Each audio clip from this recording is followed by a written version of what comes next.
은혜가 내리는 곳. 오늘 하나님의 은혜가 내리는 곳은 어디일까? 라는 사실을 다시 한번 조명해 보면서 오늘 본문 말씀을 가지고 함께 은혜를 나누고자 합니다. 여러분, 우리가 신앙생활 하면서 제일 많이 사용하는 단어, 듣는 단어가 구원, 은혜, 감사, 이런 단어죠. 이 단어들은 또한 듣기에도 참 아름답고 듣기도 좋은 단어들입니다. 오늘 여러분 자신의 영혼의 질문을 한번 해보십시오. 여러분, 오늘 왜 여기 오셨습니까? 내 영혼아, 너 여기 왜 와 앉아 있느냐? 제일 쉬운 대답이 내가 하나님께 예배함으로 주님께로부터 주어질 은혜를 받으러 왔습니다. 할렐루야. 사실 예수 믿고 사는 기쁨이라는 것은요, 예수님으로부터 우리에게 주어질 수 있는 은혜를 받아서 그 은혜를 누리고 사는 삶인 것입니다. 우리가 다 하나님께로부터 어떤 방면의 은혜든지 은혜를 입고 늘 또한 그 은혜를 소원하고 살아가고 있습니다. 그런데 오늘 성경에서 하나님 말씀에서 그러한 하나님의 은혜를 받은 사람과 받지 못할 사람, 이 두 부류의 사람을 분명하게 구분을 짓고 있는데, 히브리어나 헬라 원어에서 이 은혜라고 하는 말은 어찌나 많은 해석으로 되어 있는지 여러 가지 해석으로 주어지고 있습니다. 우리가 흔하게 통용하는 말은 이 은혜는 값없이 받는 선물, 이렇게 통용되고 있지만, 여기에 이 은혜라고 하는 말 속에는 만족도, 행복감, 즐거움, 부드러움, 애정, 자비, 사랑, 동정, 기쁨, 아름다움, 이런 여러 가지 뜻이 포함되어 있습니다. 이것을 우리가 은혜라고 얘기합니다.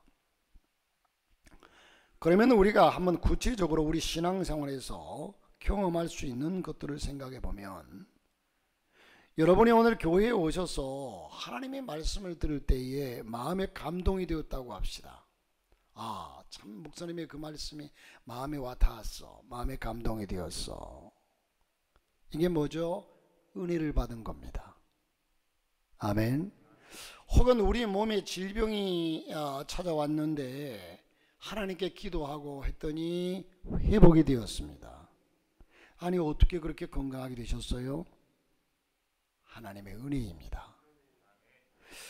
자, 이렇게 말하고, 어떤 때는 우리가 가난하게 살다가 때로는 또한 부하게 살게 될 수 있는 계기가 주어지고, 또한 물질이 생겼을 때에 가난에서의 해방이 있을 수가 있는데, 아니 어떻게 해서 그렇게 되었어? 마땅히 그리스도인이라고 하면 첫 마디의 대답이 마음의 뜻이야 어떻든 간에 하나님의 은혜로 이렇게 되었습니다 라고 대답합니다. 자, 하나님의 은혜라고 쉽게 말을 하죠. 믿음이 없던 사람이 또 믿음이 생겼을 때에 하나님의 은혜라고 고백합니다. 그래서 사도 바울은 이렇게 고백하고 있죠. 나의 나된 것은 다 하나님의 은혜라. 할렐루야. 그러니까 우리가 이렇게 교회에서 직분자가 되고 하나님의 자녀가 되었다고 하는 것은 모두가 다 하나님의 은혜로 된 겁니다. 저 같은 사람이 말한다면, 당신 같은 사람이, 제가 어릴 적에 친구들, 초등학교 다닐 때의 마을의 친구들이나 이런 친구들이 지금 제가 목사가 되었다면 깜짝 놀라요. 아니, 너가 어떻게 목사가 되었어? 내가 옛날부터 기질이 있었잖아. 옛날부터 내가 똑똑했잖아. 그렇게 대답하겠어요? 아니죠. 하나님의 은혜로, 하나님의 은혜라는 겁니다.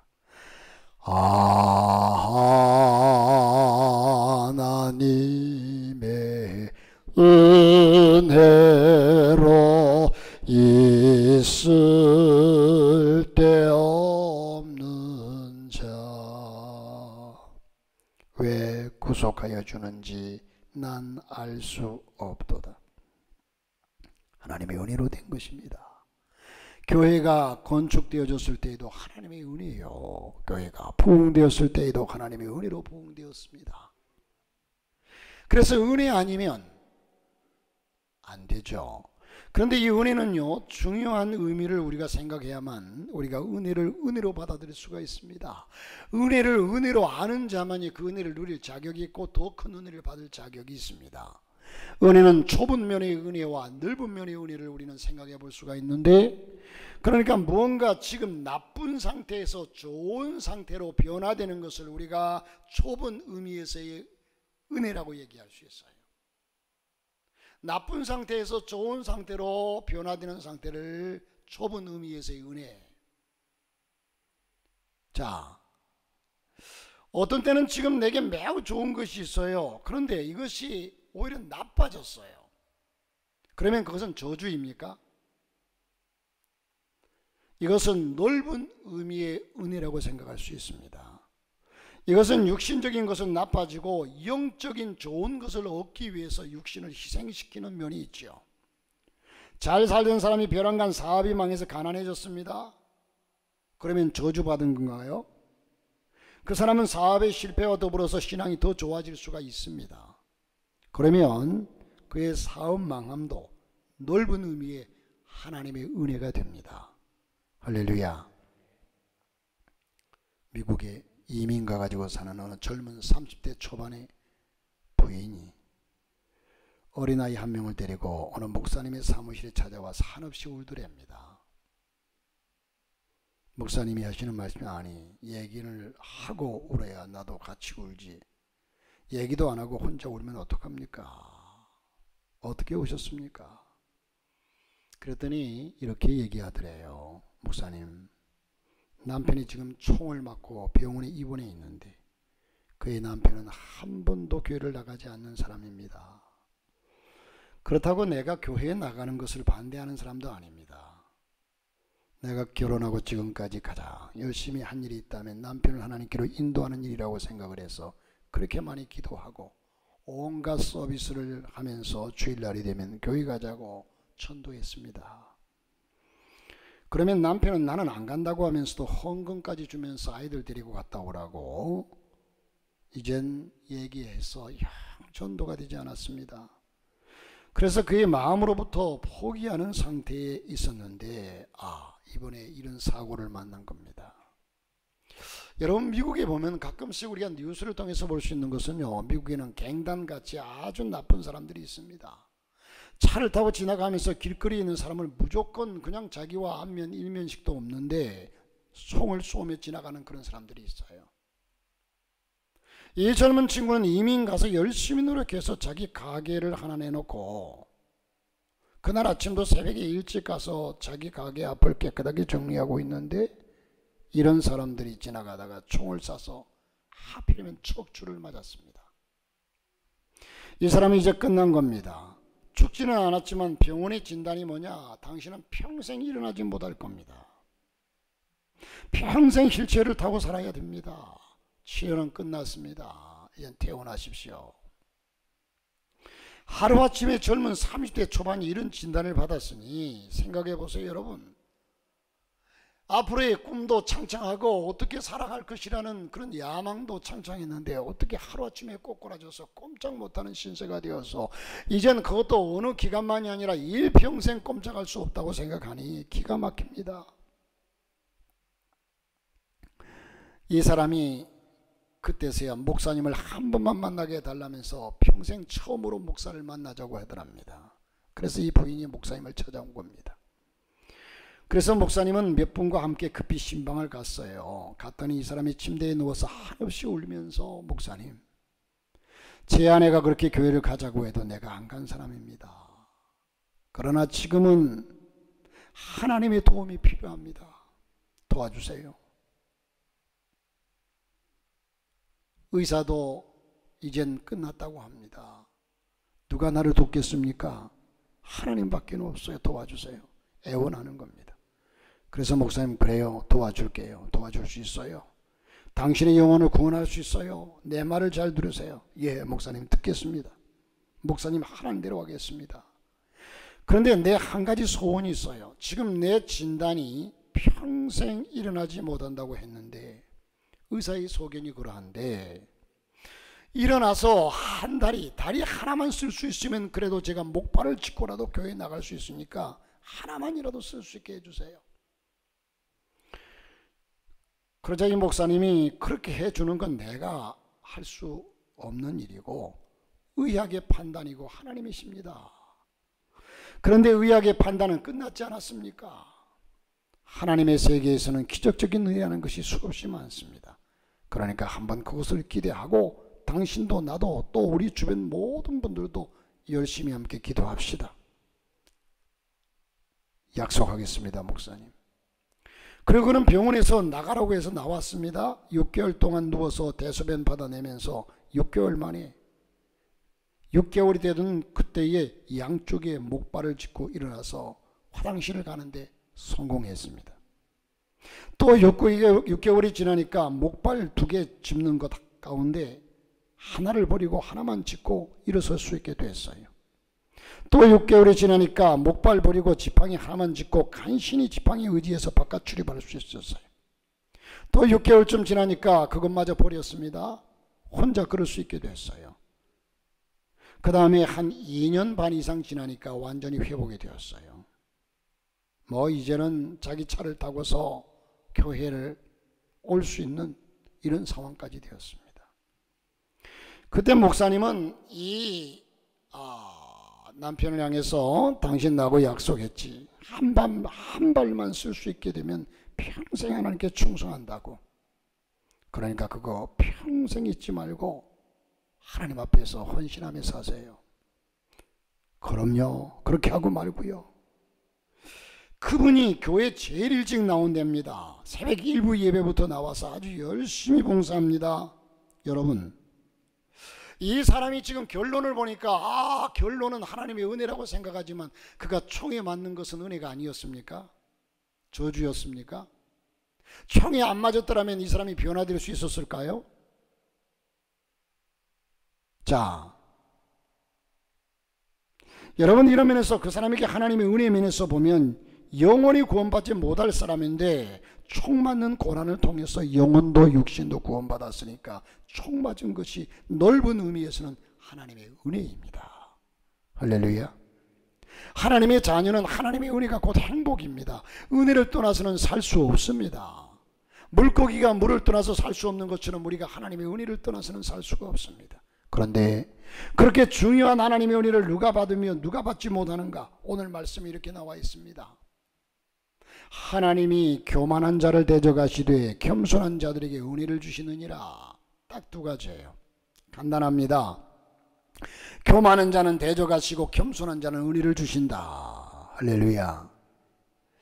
여러분, 우리가 하나님께 충성하고 봉사하고 헌신하고 그러므로 통해서 하나님 은혜를 받고 맞는 겁니다. 그러나 여러분, 그런 측면에서 볼 때에 바리새인들은 얼마나 충성을 잘했어요.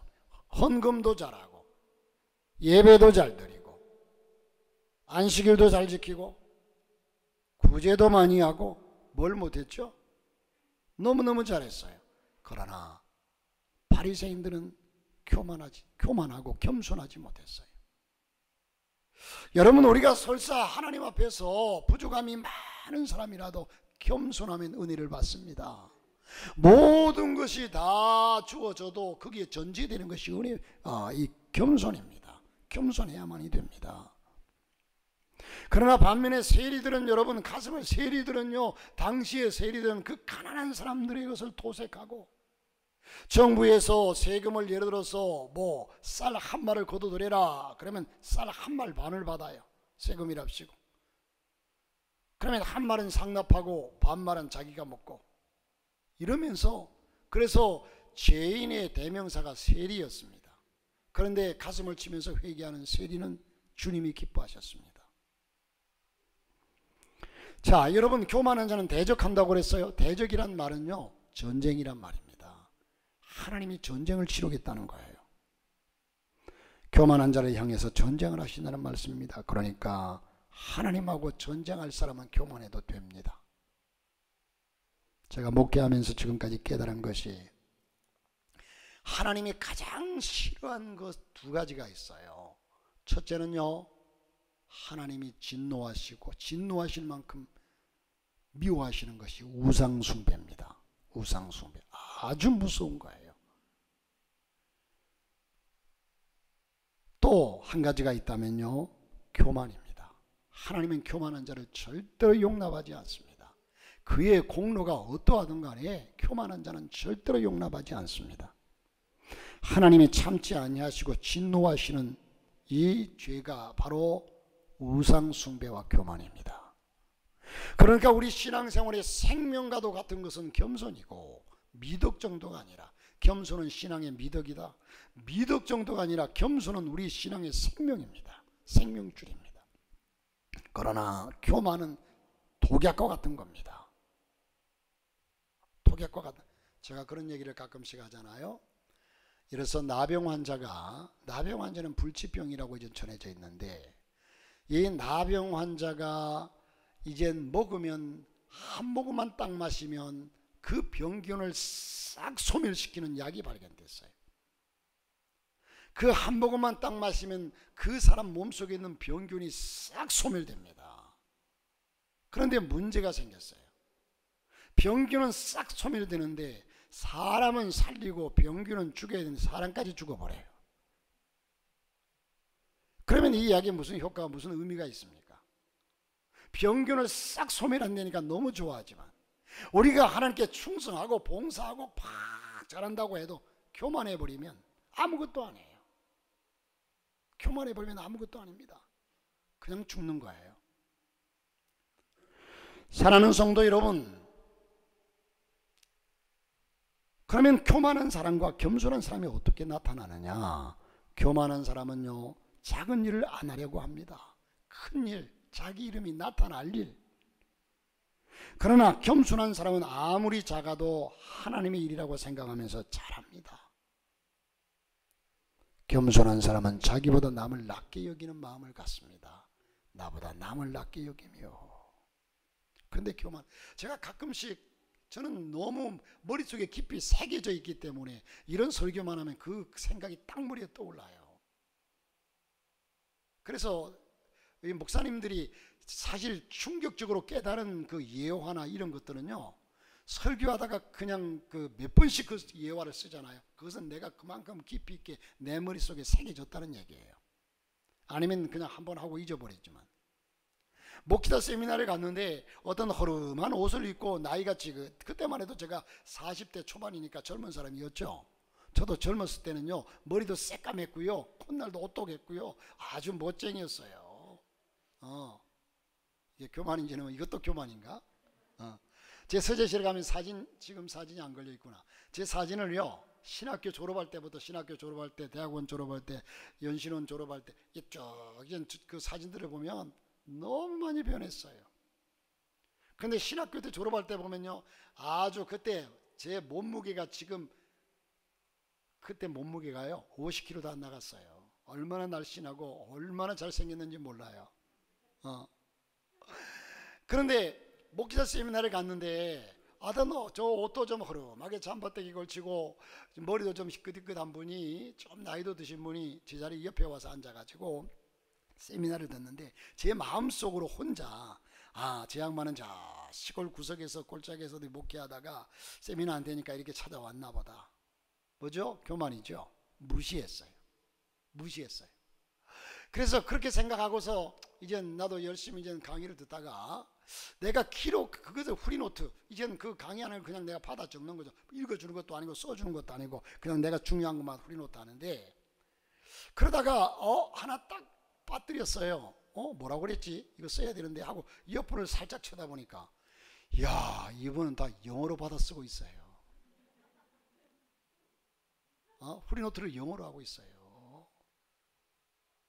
하나도 모르겠을 때 다 까막눈이 돼가지고. 근데 누가 누구를 정죄해요?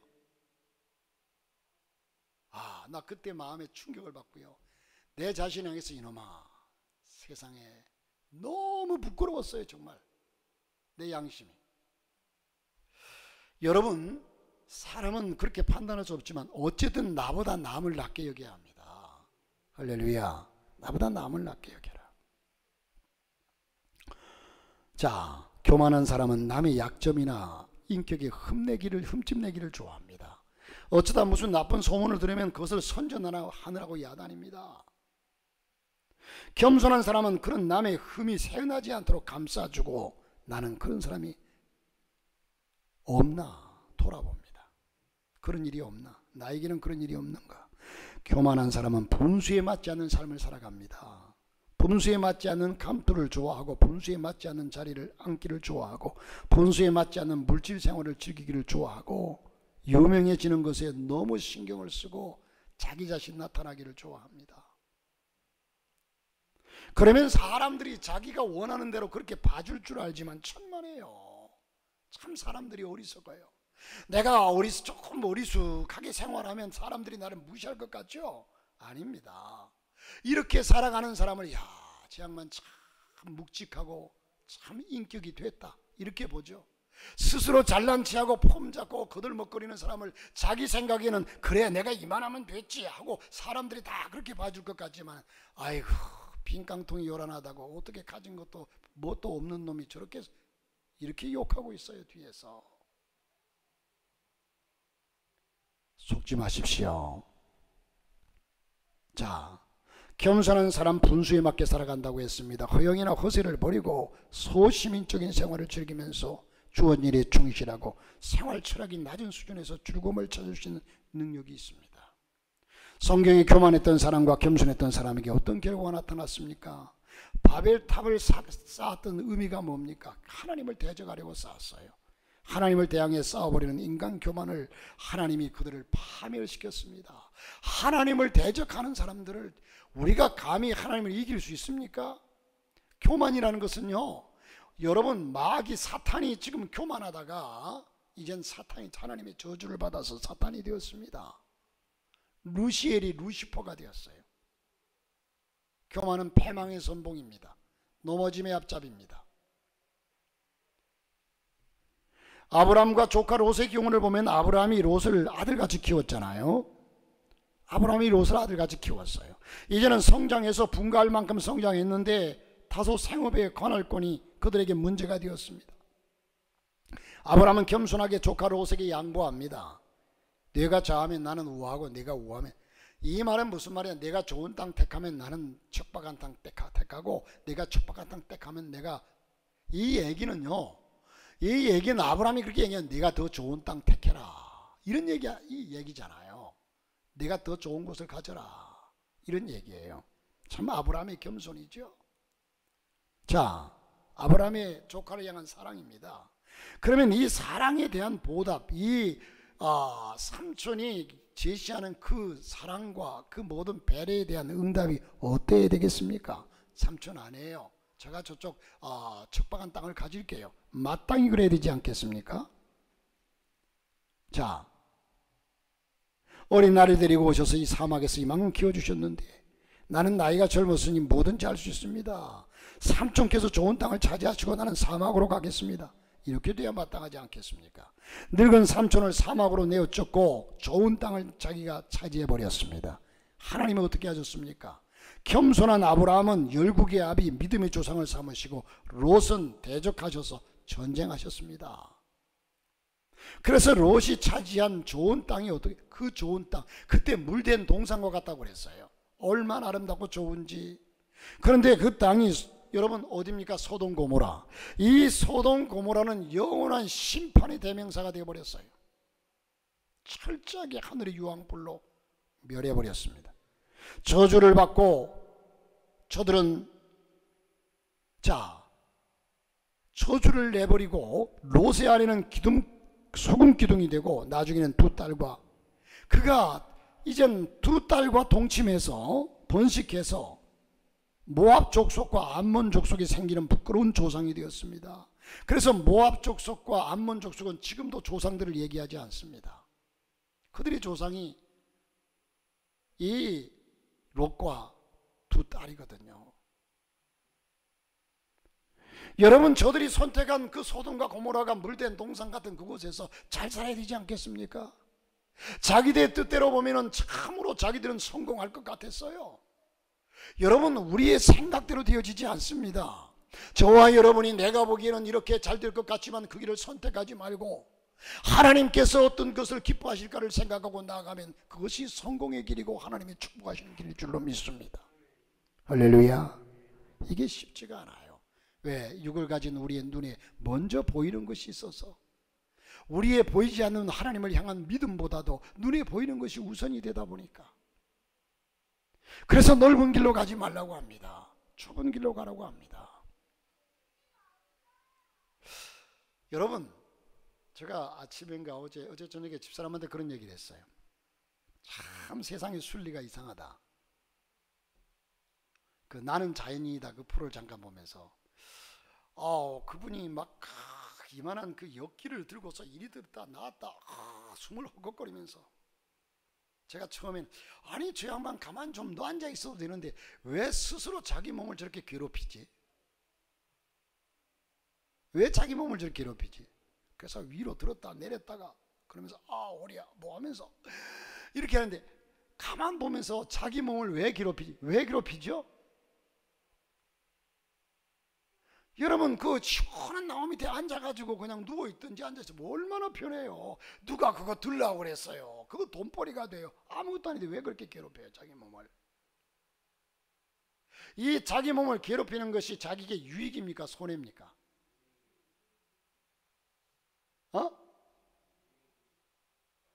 자기 몸을 괴롭히는 것이 유익이에요. 이건 학대가 아니잖아요. 그러므로 고난은 우리에게 복이라는 거죠.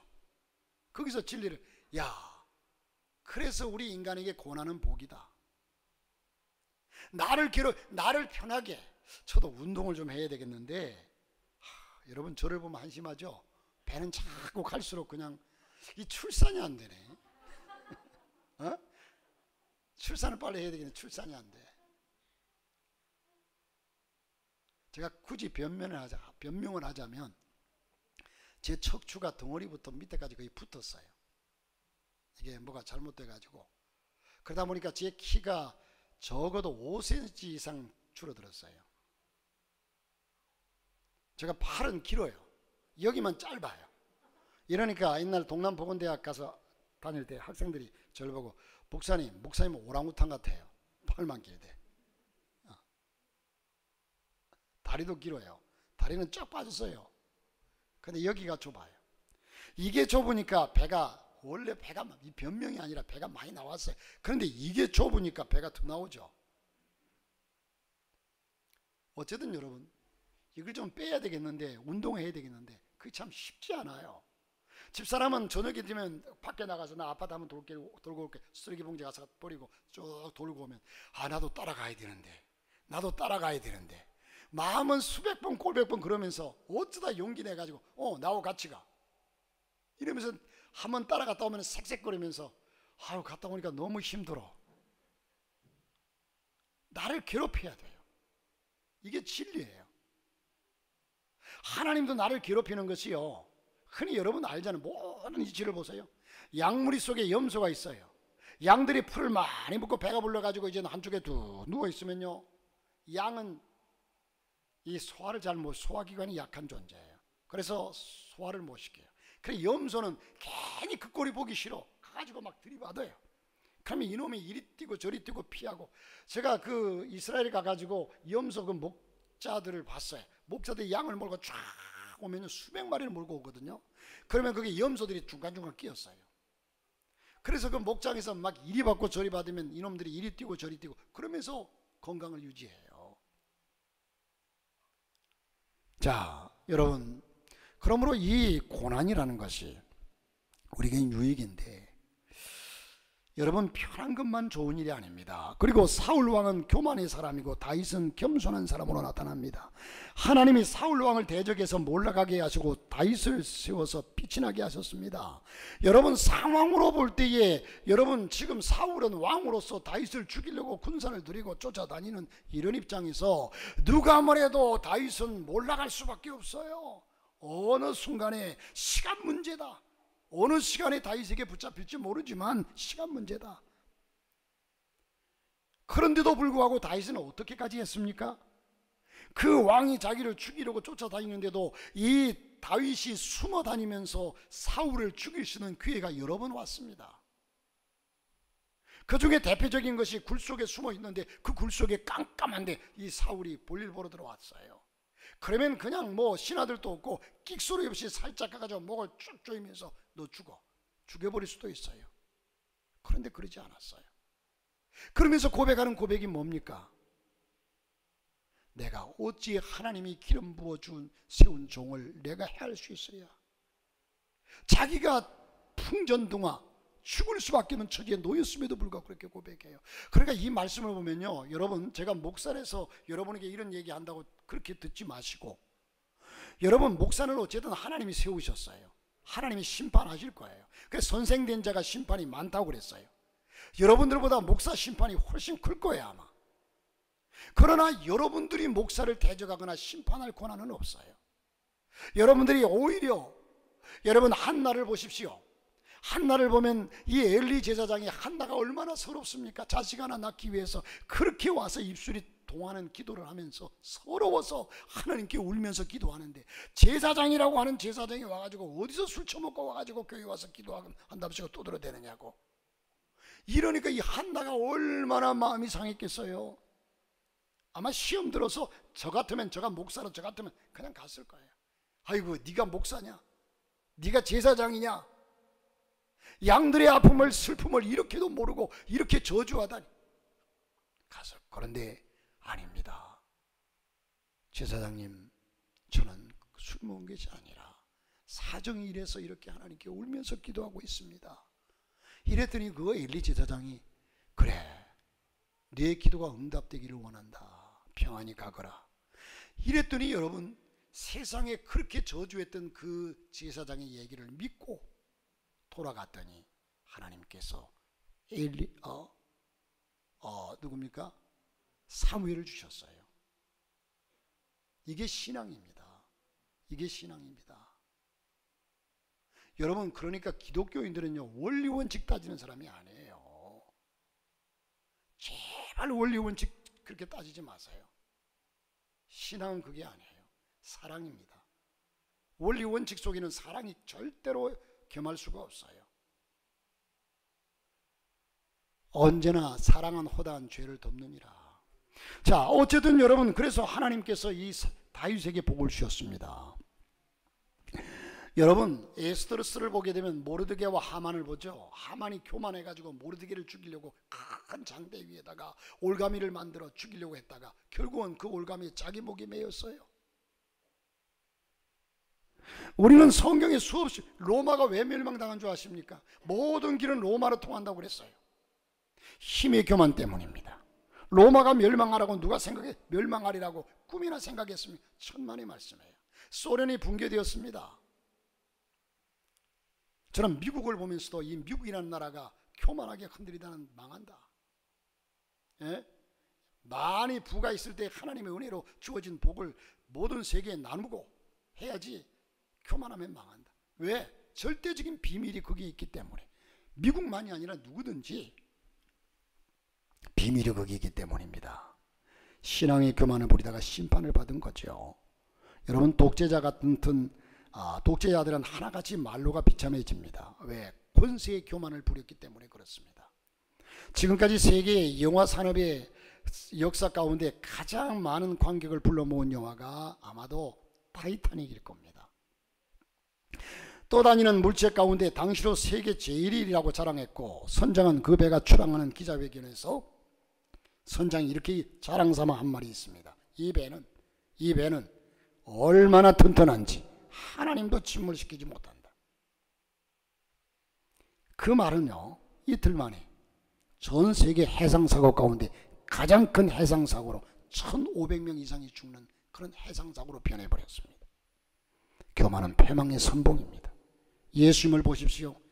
예수님은 그는 근본 하나님의 본체시나 하나님과 동등됨을 취할 것을 여기지 아니하시고 오히려 자기를 비워 종의 형체를 가져 사람들과 같이 되었고 사람의 모양으로 나타나셨으며 자기를 낮추시고 죽기까지 복종하셨으니 곧 십자가에 죽으심이라. 요즘에 보면요, 인간이면서 예수님처럼 나타나려는 사람이 많아요. 그러나 오늘 말씀에서 예수님은 하나님이면서 인간처럼 오신 분이 예수님이에요. 인간이면서 하나님 행세를 하는 사람들이 교주들, 이단들이죠. 사입이죠. 유병훈이, 이만희, 얼마나 많아요. 스스로 예수라고 예수가 제일 많은 나라가 대한민국이래요. 그래서 그런 사람들은 다 이단이 되었습니다. 오늘 제자들이 예수님 앞에 말다툼을 합니다. 왜 또 싸우느냐? 주제가 뭡니까? 우리 중에 누가 큽니까? 예수님은 어린아이를 세우시고 어린아이와 같이 자기를 낮추라. 주께서 그를 높이시리라. 잠언 29장 23절에 사람이 교만하면 낮아지고 마음이 겸손하면 영예를 얻느니라 그랬는데, 여기서 영예라고 하는 것은 위대함과 부귀를 말하고 있습니다. 누가복음 18장의 성전에서 바리새인은 교만하게 기도했고 세리는 엎드려서 겸손하게 기도했습니다. 예수님은 세리가 의롭다고 함을 얻었다고 하셨습니다. 여러분, 우리가 볼 때는요, 세리는 죄인의 대명사입니다. 남의 것을 탈취하고 도색하고. 그러나 겸손하게 나는 죄인입니다 회개하는 세리를, 의로 따진다면, 원칙으로 따진다면 바리새인이 훨씬 더 하나님 앞에서 헌신도 많이 하고 봉사도 많이 하고 잘했죠. 그러나 그 자세가 중요한 겁니다.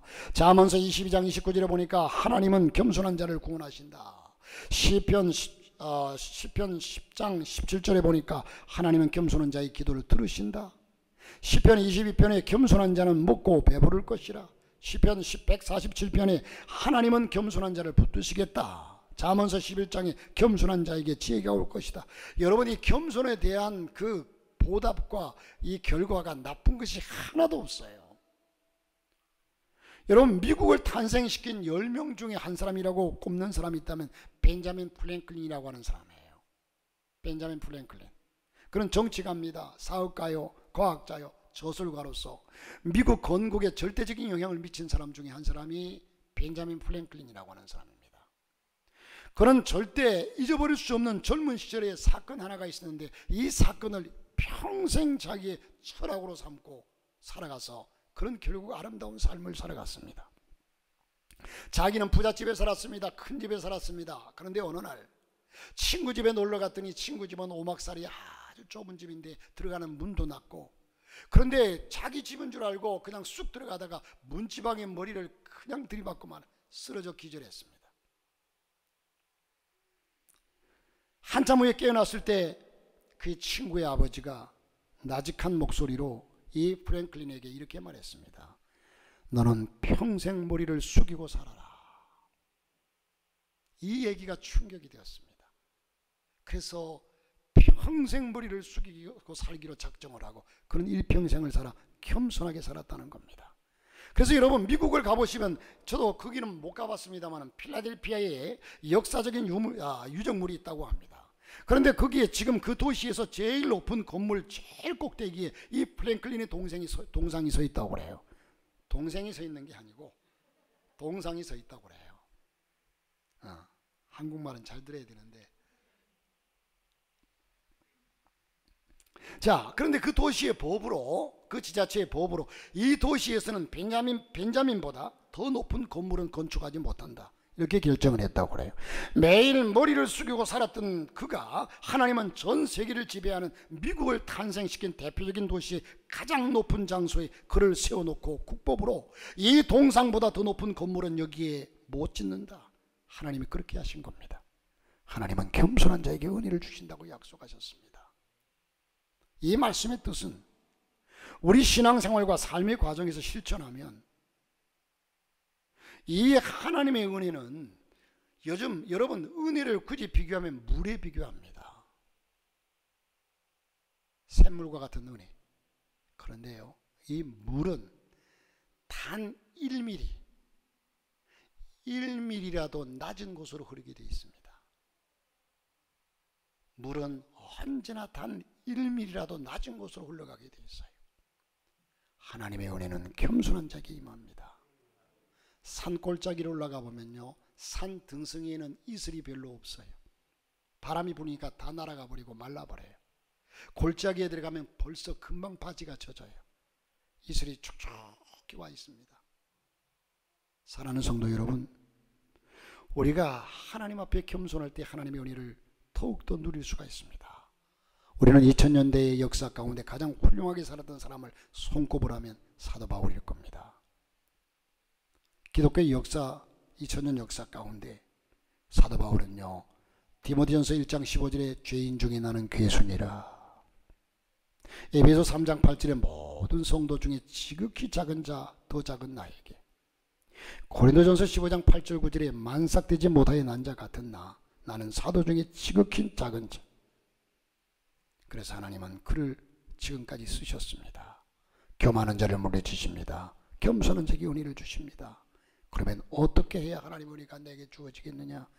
오늘 이 해답을 가지고 돌아가시기를 주님의 이름으로 축복합니다. 거룩하신 하나님, 오늘 하나님의 말씀을 함께 나누었습니다. 참으로 우리 삶의 겸손이 얼마나 중요한가, 또한 하나님의 은혜가 얼마나 중요한가. 하나님의 은혜가 우리에게 오는 통로는 겸손이라는 통로를 통해서 우리에게 오는 줄 압니다. 원하옵기는 주여, 우리의 삶을 나를 철저히 처복종시켜서 겸손한 자로 살아가게 도와주시고, 말 한마디부터 예쁘고 겸손한 말로 우리의 행동 하나하나가 겸손한 삶으로 살아가게 도와주시옵소서. 예수님 이름으로 축복하며 기도하옵나이다.